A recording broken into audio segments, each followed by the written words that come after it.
हातकणंगले लोकसभा मतदारसंघ आणि या मतदारसंघामध्ये झालेलं चुरशेचं ईर्ष्येचं मतदान आणि या मतदानानंतरचा आजचा निकालाचा दिवस। आणि या दिवशी मी आज इथं स्वामी समर्थ मंदिर इथं आहे। माझ्या मागे जर का तुम्ही बघितलात तर खासदार धैर्यशील माने स्वामी समर्थांच्या मंदिरामध्ये तपश्चर्या करतायत किंवा स्वामी समर्थांच्या मंदिरामध्ये अजूनसुद्धा संयम राखून कार्यकर्त्यांना थांबा, शेवटची फेरी आहे आणि या शेवटच्या फेरीमध्ये नेमकं काय होतंय हे बघूयात। अशा पद्धतीचा संयम ठेवून कार्यकर्त्यांना थांबवलेला आहे।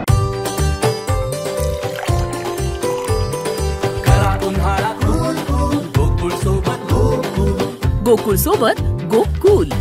एकंदरीत बघायला गेलं तर तिहेरी लढत आणि या तिहेरी लढतीनंतर झालेली ही निवडणूक एकदम चुरशीनं झालेली ही निवडणूक आणि या निवडणुकीनंतर आजचा हा निकालाचा दिवस रुईकर कॉलनी इथं असलेल्या स्वामी समर्थ मंदिर, ज्या दिवशी मतदानासाठी फॉर्म डिक्लेअर झाला किंवा ज्या दिवशी मतदानासाठी उमेदवारी निश्चित झाली त्यावेळेला सुद्धा धैर्यशील मानेंनी या स्वामी समर्थ मंदिरामधून सुरुवात केली होती। स्वामी समर्थांचा आशीर्वाद घेऊन सुरुवात केली होती आणि आज सुद्धा या स्वामी समर्थ मंदिरामध्ये ते जप करत आहेत। केके न्यूज चॅनलसाठी कॅमेरामन मिलिंद कांबळेसह मी अभिजित, धन्यवाद। अशाच नवनवीन अपडेट पाहण्यासाठी आमच्या केके न्यूज चॅनलला सबस्क्राईब करा।